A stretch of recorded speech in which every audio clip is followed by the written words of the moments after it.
Retirement plan ఏం చేయాలో, పిల్లలు అమెరికా వెళ్ళిపోయి ఏం చేయాలో తెలియక జస్ట్ ఒక 5 రోజుల కన్నా వెళ్తే ప్రాణాలు పోయినాయి. మీరు ఊహించుకోండి.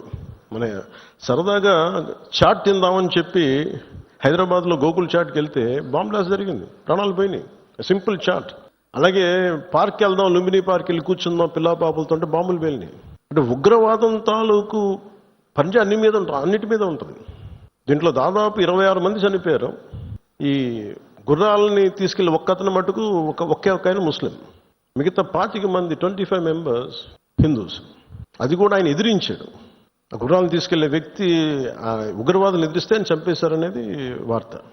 అంటే కాశ్మీరు మనందరం ఒక అందమైన లొకేషన్ చూస్తే మేము చాలాసార్లు అంటే నాకు ఎందుకు కాశ్మీర్ అనేది ప్రత్యేకంగా నాకు తగులుతూ ఉంటుందంటే, యాజ్ ఎ లీడర్ మీరందరూ కూడా as a political party stake హోల్డర్స్గా మీరందరూ you have to read history.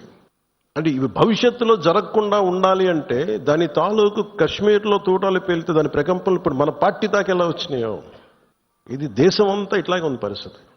అంటే ఒక వాస్తవాన్ని వాస్తవంగా చెప్పడంలో తప్పే ఉంది అన్న. మన జర్నలిస్టులు కూడా మాట్లాడుతూ ఉంటే ఒక వర్గం మీద ఇంకో వర్గం అంటే మీరు ఎందుకు ఇంత లోపాయికారిగా మాట్లాడతారన్న. సన్నాయి నొక్కులను ఎందుకు నొక్కుతారు మీరు? When you are targeted based on